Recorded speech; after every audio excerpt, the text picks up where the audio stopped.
So I was going to make a video on one of those crafting/knitting bingos that a few people have done, and I even filled out a whole card for it, but sitting down and rambling about 24 different things was just not working out the way I wanted it to.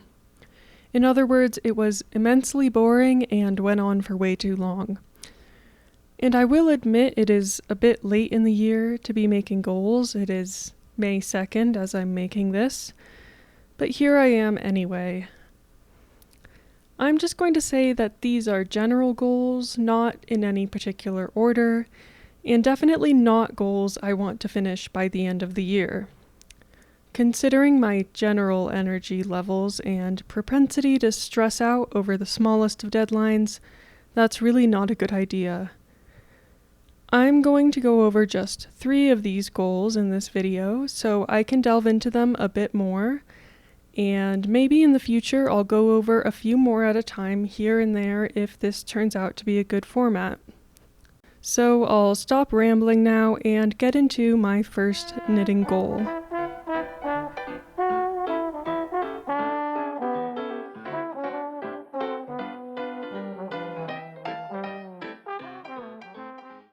Socks. Humble, unglamorous, most people barely even think about them. But what would we do without them? Deep questions aside, I've been knitting for about 1.5 years now, and something I've yet to dive into is the art of sock knitting. My 1912 edition of Fleischer's Knitting and Crocheting Manual states, quote, "Stocking knitting is usually considered the final test of a knitter's skill, and should not be undertaken until the principles of flat knitting have been thoroughly mastered." Now, have I thoroughly mastered flat knitting? Almost certainly not. However, my current situation regarding socks is somewhat dire, with many of them finding almost permanent residence in my darning box here, which apparently has also become home to some of my yarn, so now I know where that yarn went. To illustrate the current sock situation, I have this one here, which managed to get these holes in it, which look more like some kind of animal ate through the fabric than wearing down from just naturally walking around.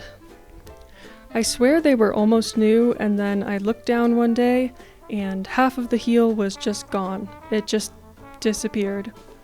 Maybe these socks are particularly bad quality, but I have others that have seen far too much time in the darning box. I have this darning thread, which seems to be of German make, if the German all over the card is anything to go by, and my trusty darning egg. Either this thread is bulletproof, or my socks are terrible, or maybe my feet are made of sandpaper, but I feel like I'll darn a hole one day and find one right next to it a couple of days later. Here is an example of my fine darning craftsmanship. I don't really know if I use any sort of real technique. I just weave the thread back and forth and over and under itself many times until I've created a nice patch.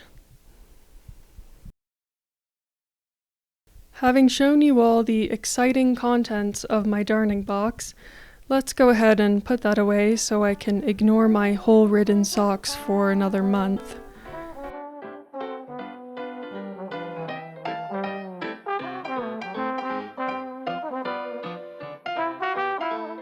So, with all of this, I am very interested in trying to knit my own socks. For one, just because it's something I haven't tried yet. I have some sock yarn already in this very pretty bluish-greenish color, and I've heard that with a good quality sock yarn, which I hope this ends up being, and a tight gauge, you can knit socks that hold up really well, maybe even better than commercially made ones. Which, considering the sock I just showed you, I'm really not doubting that. So that, in and of itself, makes knitting my own socks sound pretty appealing. Of course, I have to actually try it out in order to know Whether or not I like it, I'm sure it's a matter of taste. But here's to hoping I like it a lot so that I can make tons and tons and tons of socks that are not cursed to spend so much time in my darning box.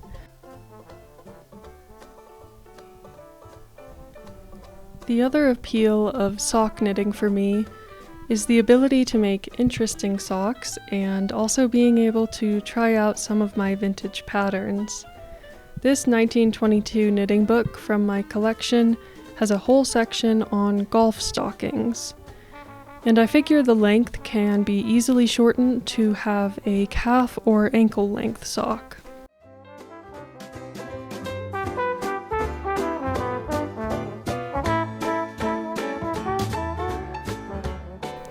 I think these designs are really pretty, for example these two, which have decorative tops in a diamond-like pattern. These ones on the other side have clocks on them, which are the decorations that go up the side of the leg.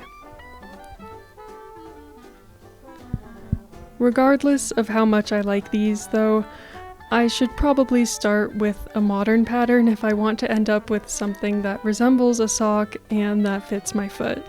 So I think I'll start doing some research on where to start with my sock knitting.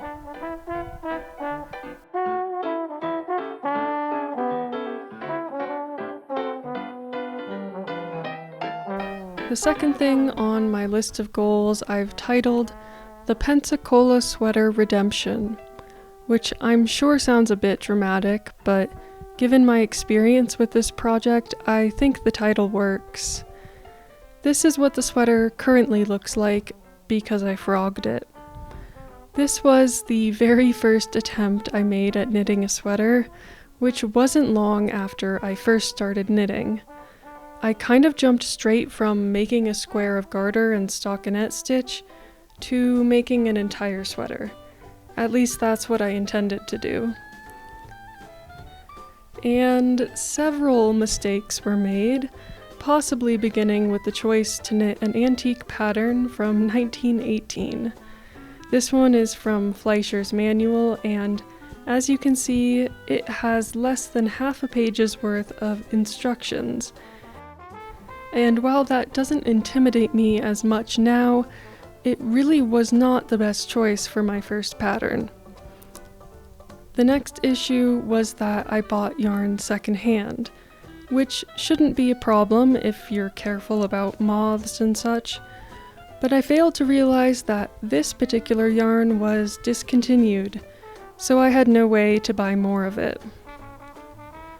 In fact, it says here on the label to buy a sufficient amount of yarn, which is a lesson I had to learn the hard way. So how much yarn did I get for this cardigan that goes past the hips, has a huge collar, and is knit almost entirely in garter stitch, a stitch that just eats up yarn? The answer is I got 1,000 yards. Yep, 1,000 yards, 920 meters, and I only realized how much I messed up about halfway into the project. So I knew it just was not going to work no matter what. It would have been a huge disappointment if I just kept on trying to knit it, so I frogged it. Well, I frogged it after I banished it to a box in a dark corner somewhere for a couple months first because I didn't want to have to look at it. So with all the knitting knowledge I've gained in the past year and a half, I feel ready for my Pensacola Sweater Redemption arc. I have learned the importance of gauge as shown by my box full of swatches here. I learned how to resize vintage patterns successfully when I knit my first successful sweater, and most importantly, I have learned that I need to buy a yarn that still exists, and I need to buy plenty of it.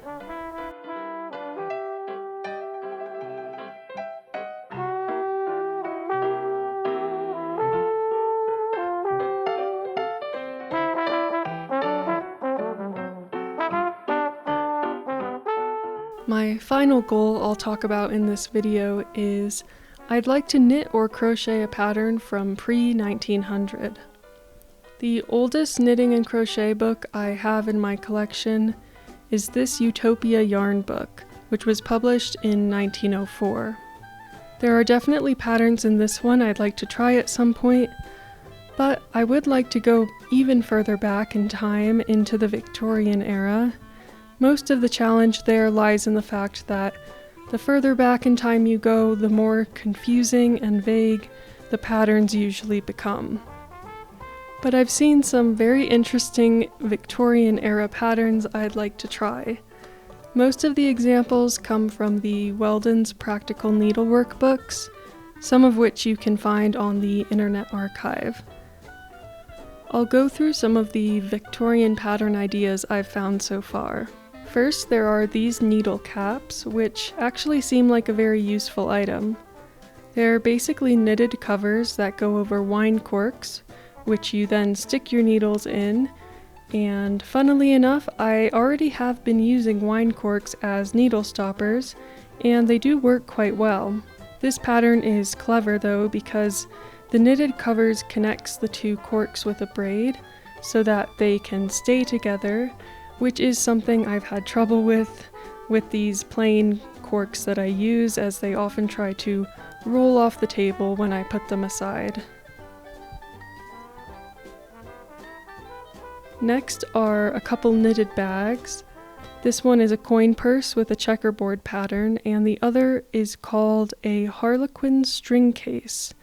And I have no clue what that means, but it does look interesting with what looks like sequins decorating it. However, I have already started and partially abandoned 2 purse projects, which I went into more detail on in my last video on my whips. So I don't think starting a new bag right now is the greatest idea.